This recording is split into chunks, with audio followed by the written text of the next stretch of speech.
Well, and here I am. Yes, I am Ramona Bell, coming live on the air to you, and to read you a little Christmas story. This is from Steve in Portland. Thank you very much, Steve. Very cleverly done. This is called the Kingdom of Nye version of 'Twas the Night Before Christmas. 'Twas the night before Christmas, and all through the land there was only repeats on the radio band. The headphones were hung on my head with great care, in hopes that Art Bell soon would be there. My daughters 16 and twin 12s were in bed, while visions of CDs all danced in their head. And I, wrapping presents going out of my head, was hoping that all overnight shows weren't dead. When suddenly a vision to my wondering eyes did appear, a Magungus Geo and 5 tiny reindeer. And I heard someone shout as he munched on some pizza, "On Abby, on Shadow, on Comet, on Giza." In the lead there was Ghost, a cat being of light, shining the way through a dark winter's night. Then as Ghost went on the air, there rose such a clatter. The station was fading, that's what was the matter. I'm tired of listening to coasts clear, then fade. I should have called C. Crane for the antenna they made. Would this be a recycled repeat from before? A regurgitation from some days of yore? No, Art was on live with his Buddha belly, which shook with his devilish laugh like a bowl full of jelly. To the east and the west, the south and north pole, worldwide on the internet, an absolutely fresh sight to behold. We talked through the night of visions and dreams, ghosts and Bigfoots with their blood-curdling screams. At NDEs, OBEs, conspiracy theories, UFOs, NASA, and Linda Howe queries, earthquakes and comets, and huge solar flares, reverse speech, the sad state of environmental affairs. For hours and hours, both the good and the sickening, but foremost of all, we talked of the quickening. Then in a flash, it was suddenly over. Damn, I missed the number for the gold 4-leaf clover. And putting on his glasses, a side of his nose, and giving a nod to the webcam, he rose. And I heard him exclaim, as he faded from sight, "Merry Christmas to all, and to the whole world. Good night."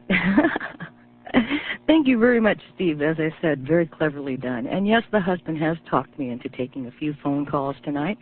I'll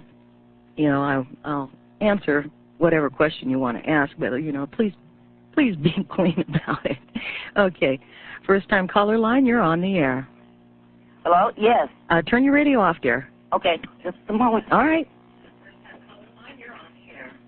Oh. Okay. There you are. Hi. Hello. Hi. What's your name? I'm Paulette, and I'm calling from Missouri. Hi, Paulette. How are you? Hi, I'm blessed. How are you? Oh, same here, dear. Good. And I was trying to get in when your husband was on the line. I'm a first-time caller, but he gave so much time to Washington, D.C., Yes. about 50 minutes, that by the time I got through to you, and which I don't mind talking to you at all. Oh, well, but I'm a first-time caller, and I've only listened to this program maybe 3 times, and that's because of a friend of mine that he loves talk radio. He goes to sleep by Art Bell's show. Uh-huh. So he was trying to get you and everything, and I was listening, and I thought, he was like kind of sharp, really quick with people, and as long as they said what he liked or he was interested in, he listened, and when they said something he wasn't, he would cut them off real quick, and I thought that was a little rude, especially what made me want to call, which I never in my life thought I'd be doing, was when someone from Washington called and gave him, about Clinton, they thought that they should give him a break, which I agree, and she gave him a compliment. So he opens up the lines to D.C. area for 30 minutes, and I'm waiting, trying to get through, trying to email, trying to fax. And then some lady finally, after 30 minutes, calls from Missouri, someplace, I don't know the town, and he was kind of like, she says, "I'm calling from Missouri." He said, "Well, you're so rude. I asked to keep the lines open for D.C. Well, it had already been 30 minutes. So then he says, well, wait, will you call back in just 20 minutes? And so I'm like, this is so rude. And everybody from D.C., they gave him compliments. He was so nice to them. Well, but yeah. I had originally tried to call to talk about the fact that they should teach black history in the schools year-round. I mean, when we have, we're supposed to be happy in February, Black History Month. So African-American people contributed 1 month out of 12 months. I mean, I'm not happy in February. I hate when February comes. It's like saying the year of the woman. You know, it's like a woman, we were women for 1 year, give us credit and praise, and then forget us after that. All right. Well, I appreciate that call, too. Well, if you want it taught all year round, then I suggest that you talk to your congressperson. Wildcard line, you're on the air. Hi, Ramona. My name's Michael. Good morning. I've often wondered if you were aware of a song by Bob Dylan called "To Ramona."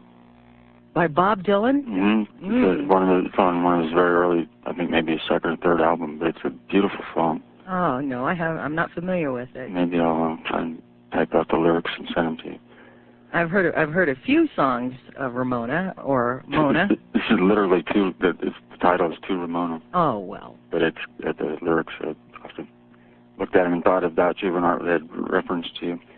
But anyway, I was just going to say on behalf of Christianity that since it's that day, that if all the people that believed in books would just take the life of Jesus as an example and try and emulate it rather than try and follow it, because I think we're all supposed to grow up as children of God and become godlike. Mm-hmm. And I don't think Jesus was supposed to die for our sins. I think he just gave us the opportunity to resurrect ourselves. All right. Well, and, well said. Have a good day. Merry Christmas. Thank you. East of the Rockies, you're on the air. Hello? Hello. Yes, from Hillside, Illinois. Well, welcome. Yeah, I have a message for your husband. Well, he's listening too. Okay. I have, let's see, it's hard to describe what I do. I believe that I should be called, I call myself amateur remote viewer. Okay. Are you familiar with that? Well, I'm familiar with remote viewing, yes. Yeah. I have a lot of answers that I have come up with during this time of remote viewing since I've been doing since '86, and that was way back before I even heard of the term. So when I heard about the term, I thought, oh, that's something that I do then, I try to look into the future, taking astral projections out of my body and things like that. And I believe I can name a lot of answers to a lot of questions, like the true motivation between the men in black, who what I believe the four beasts of the apocalypse are, the true, a caller that was supposed to be an Men in Black, and he talked about that he had a lot of information that he can get killed for and stuff like that, or whatever he was talking about. And I believe that if Art were to read my email, I've sent him some email. I'm being patient. I'm kind of nervous, never been on his program and trying for hours, I don't like giving unsolicited information, though. So if he wants to know these answers that he seems to be looking for, he can get back to me. My name is Ben. I'm not going to give my last name. Okay. And he can find you through your email address. Right. Okay. Through Prodigy. It's information I want him to know about. Okay. It's information that needs to be discussed. Okay. And known about. Well, all right, that's all I had to say. I'll tell him to check his email, and I hope you have a Merry Thank Christmas. You too. Merry Christmas. Take care. All right, bye-bye. West of the Rockies, you're on the air.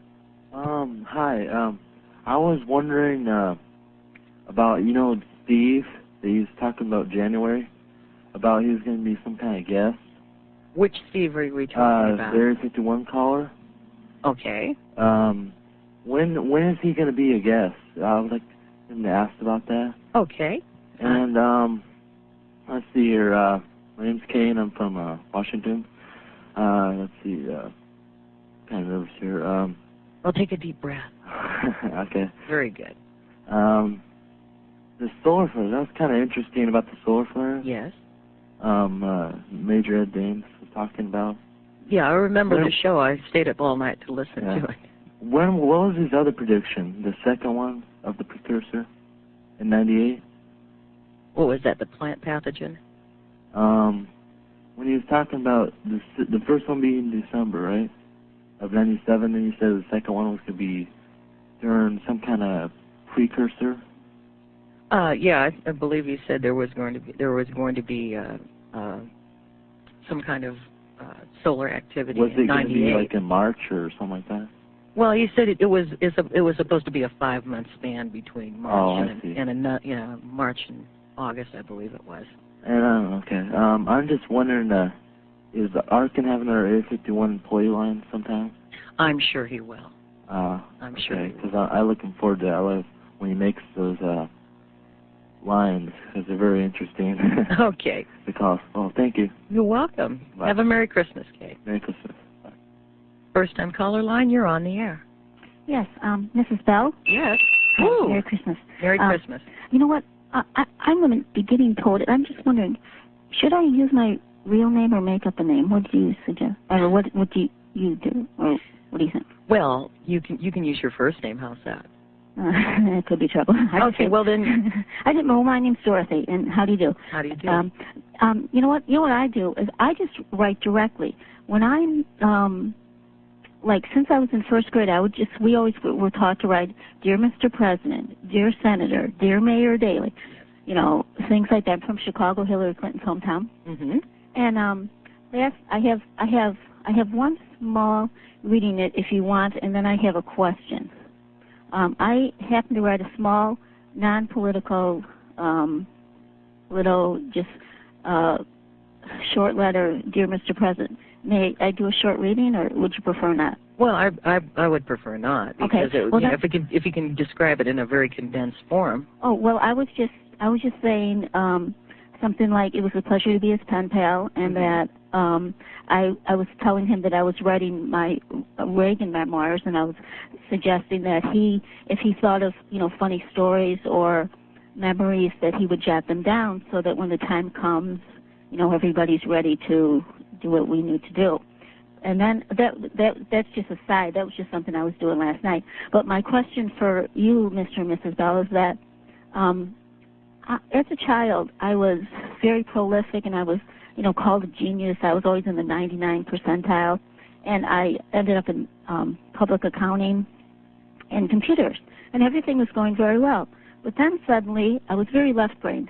And then suddenly I discovered radio, which I never knew of, and suddenly all my new friends are in radio and public people, and now suddenly I seem to be, people have used the word manic towards my behavior, and really I'm just doing the exact same thing that I do in public accounting, except that it's a different media.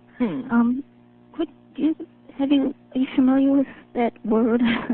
I think it's an incorrect word, but what are your... I'll just hang up, and then you can just comment, if you will. Okay, they call you manic?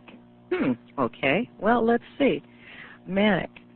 I would say that they're probably extremely jealous of you because they can't stay up late enough to listen to this program. How's that?